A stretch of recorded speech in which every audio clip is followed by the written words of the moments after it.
The padding oracle attack. This one is a little bit subtle, but deadly. So I talked about this already. This is how cipher blockchaining works, and the fundamental problems here are two. You take the output of one block of cryptography and you use it as the initialization vector for the next one, so one block depends on the next, and the other fundamental problem is this operation is just XOR. The combination of the ciphertext here and the plain text there is just a simple XOR, a very simple operation, and that leads to a vulnerability. So consider the case where you have input that's only 47 bytes long. That means the last block is not full and you have to pad it. So you have to have some system of adding data here. Now, when you decrypt it, you will reverse this process. And you can see you're going to start from the ciphertext and go to the plain text. So you start from the ciphertext and decrypt it with the key, then XOR it with the initialization vector to get the plain text. Then you take the ciphertext here and use it as the IV for the next one. Now, so the last block is decrypted and it produces the last block of data, and you have the extra padding block at the end. Now, how are you going to pad stuff so you can tell the padding from the actual message? The standard way is PKCS number 7. And the way this works is, if you need 1 byte of padding, you put a 01. If you need 2 bytes, you use 0202. If you need 3 bytes, you use 0303. And if you need no bytes of padding, you add an entire block of 16 characters that are all equal to 16, which is 10 in hexadecimal.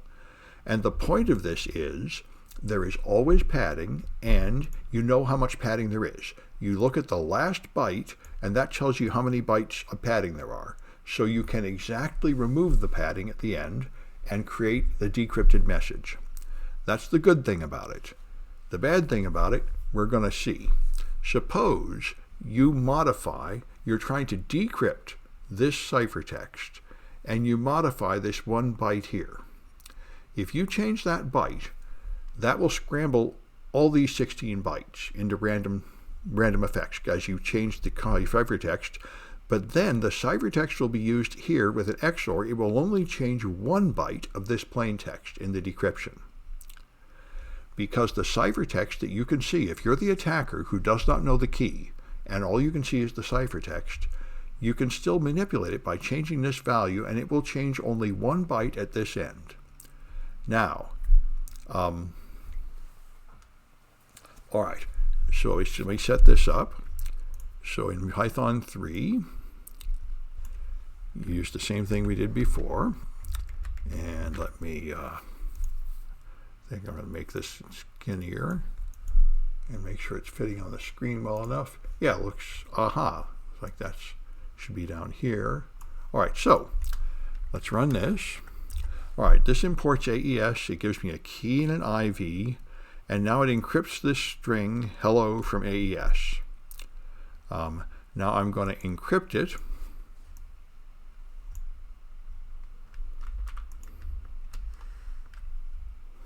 And there's the scrambled stuff. Okay, now I can decrypt it this way with just cipher decrypt.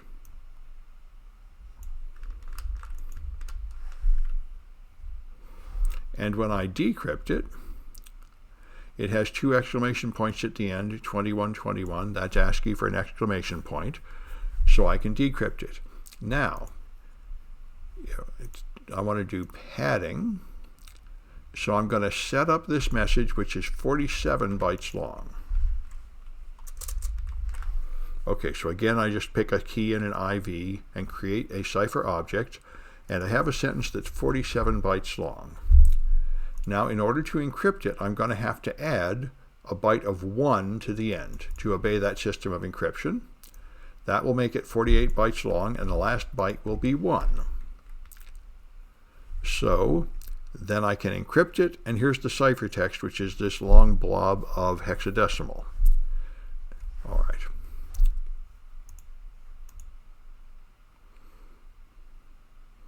All right. And now I can decrypt it.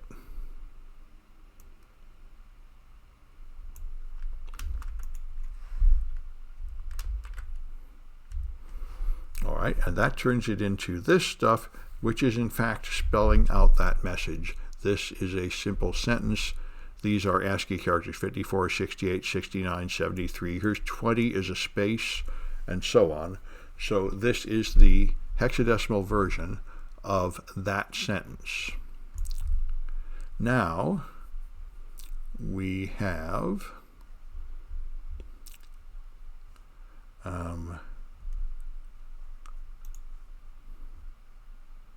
we're going to modify the ciphertext at one point.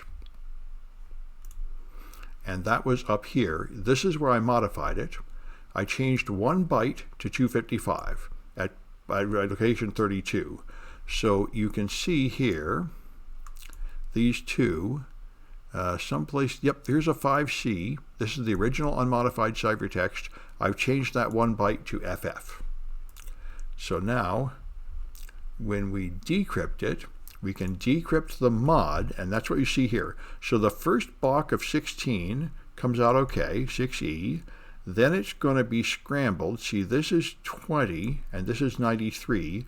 So all these are completely different. But then here they're going to start matching again, 6E, 20, 62, but only the last byte changed. This is showing you exactly what I said. By changing byte number 32, I scrambled all the bytes in the middle 16 and the last 1 byte. So now this is the vulnerability. If you have an encryption system which tells you when the padding is wrong, that's why they call it a padding oracle, then you can deduce information that makes it possible to forge messages from manipulating this byte until the padding is correct. So I'll make a vulnerable system here by making this thing and calling it pador.py in this same directory. So I'll exit from here and nano pador.py and put in this system, which just does what I did right there. It does that kind of encryption, but it does return errors to tell you if there was a problem at the padding. And this happened to a bunch of commercial implementations of using AES CBC. Now, I go back into Interactive Python, and I import the functions from that thing I just wrote. And now this will automatically encrypt something 47 bytes long. It'll automatically encrypt it and it'll automatically pad it. So now I've got the encrypted stuff there. Now I can decrypt it by running the decryption function. And there it gives me the readable stuff and the hexadecimal version of it. And notice it has this extra 1 at the end. That's the padding byte, and here it is. So it automatically added a 1. And when you decrypt it, it has a 1 in there. Now, if we modify it by changing the last byte and try to decrypt that, it'll tell me the padding is wrong because it doesn't find a 1 at the end. It finds a 65 at the end, and that's not a valid padding. So, this is the problem. So the way it works, and I think I won't keep doing it interactively, but here's the point. What you do is you modify this 1 byte to all possible values, and you will find that there are 2 values that do not create that error message. One is if you leave this unchanged, you'll have the original valid ciphertext, which will have valid padding.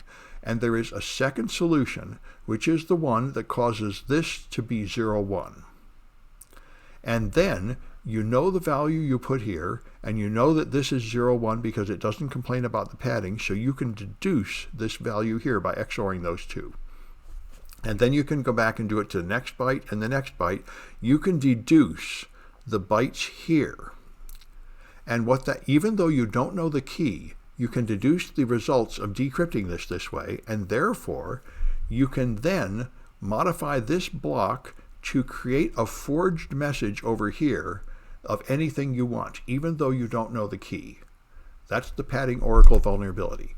You can Even without knowing the key, you can forge a message that will say anything you want in this block as long as you're willing to accept the collateral damage of creating random characters in this block. And that turned out to be extremely deadly. That was enough to do a whole lot of nasty attacks, and that caused a lot of people to get worried about AES CBC. And the fix is to move to AES counter mode, where you do not have this chaining of blocks here, where you don't take the output of this block to randomize the next block. Instead, you just add a random or counting number to each one and use that for the nonce. Initialization vectors is 1, this one is 2, this one is 3, or some other pattern. So they're not dependent on each other. That is the Galois counter mode, Galois counter mode. I don't know French very well. Galois counter mode is considered better than CBC, where you have this Galois function which creates these apparently random initialization vectors that do not depend on anything else, and you use those instead. Anyway, that's kind of a fun one here, and you can forge a message and get a flag. It's fairly difficult though, so if you're up for a bit of a challenge, you might try that one.